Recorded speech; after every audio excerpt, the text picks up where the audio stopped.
29 जुलाई 2026 गुरु पूर्णिमा या व्यास पूर्णिमा का महत्व। गुरुर्ब्रह्मा गुरुर्विष्णुः गुरुर्देवो महेश्वरः गुरु साक्षात परम ब्रह्म तस्मै श्री गुरवे नमः। भावार्थ: गुरु ही ब्रह्मा है, गुरु ही विष्णु है, गुरु ही महेश शंकर है, गुरु ही साक्षात परब्रह्म है। उन सद्गुरु को प्रणाम। गुरु पूर्णिमा का विशेष पर्व आषाढ़ मास की पूर्णिमा को मनाया जाता है। इस वर्ष 29 जुलाई 2026 को गुरु पूर्णिमा का विशेष पर्व मनाया जा रहा है। महर्षि वेदव्यास के नाम पर गुरु पूर्णिमा को व्यास पूर्णिमा भी कहा जाता है। यह सबसे बड़ी पूर्णिमा मानी गई है जो व्यक्ति को परमात्मा के वास्तविक ज्ञान का साक्षात्कार करने की ओर अग्रसर करती है। कबीरदास जी कहते हैं, तीरथ नहाए एक फल, संत मिले फल चार, सतगुरु मिले अनंत फल, कहत कबीर विचार। भावार्थ: गुरु की महिमा अनंत है। उनका थोड़ा सा सान्निध्य ही जीवात्मा को सद्गति प्रदान करता है। गुरु ही एकमात्र ऐसे नाविक हैं जो इस संसार सागर से जीवात्मा को पार लगा सकते हैं। गुरु की महिमा का गान स्वयं भगवान शिव ने गुरु गीता में इस प्रकार किया: ध्यान मूलम गुरोर्मूर्ति, पूजा मूलम गुरोः पदम, मंत्र मूलम गुरोर्वाक्यम, मोक्ष मूलम गुरोः कृपा। भावार्थ: गुरुदेव की भावमयी मूर्ति ही ध्यान का मूल है। उनके चरण कमल पूजा का मूल है। उनके द्वारा कहे गए वाक्य मूल मंत्र है। गुरु शब्द का अर्थ, गुरु शब्द में गु का अर्थ अंधकार और रू का अर्थ प्रकाश है। अंधकार से तात्पर्य अज्ञान से और प्रकाश से तात्पर्य ज्ञान से है, अर्थात जो मनुष्य के अज्ञान को नष्ट करे वही गुरु है। महर्षि वेदव्यास जी कहते हैं कि यदि काम पर विजय प्राप्त करनी हो, देह के अभिमान को समाप्त करना हो, लोभ को जीतना हो, अहंकार को नष्ट करना हो, तो इन सभी के लिए गुरु भक्ति ही श्रेष्ठ है। गुरु शिष्य को ज्ञान का मार्ग दिखाने के साथ साथ उसकी चेतना का विस्तार भी करता है।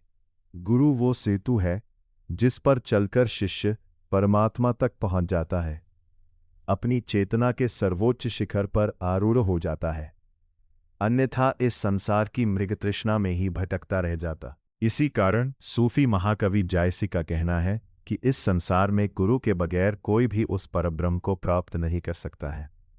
गुरु व शिष्य का संबंध कभी भी सांसारिक नहीं होता, बल्कि वो पूर्ण रूपेण आत्मिक व आध्यात्मिक होता है।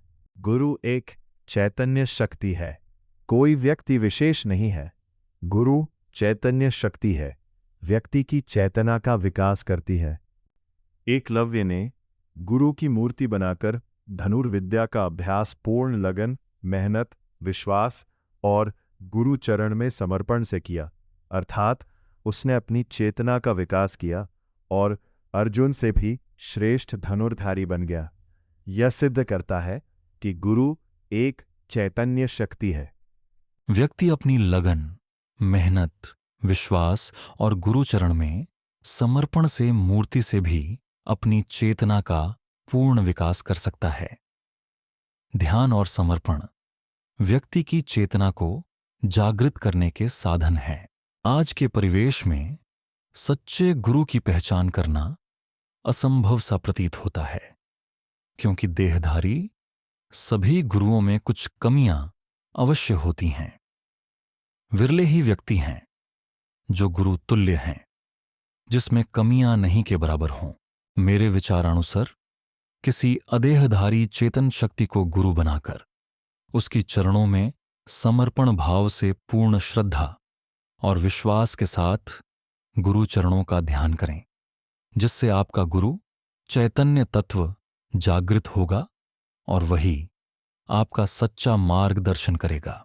आपकी आत्मा ही आपका सच्चा साथी और गुरु, क्योंकि जब आप कोई कार्य करते हैं तो आपकी आत्मा आपको यह बता देती है कि यह कार्य सही है या गलत। परंतु मनुष्य अपनी मूल प्रवृत्ति और वासनाओं के वशीभूत होकर यह जानते हुए कि यह कार्य गलत है कार्य करता है।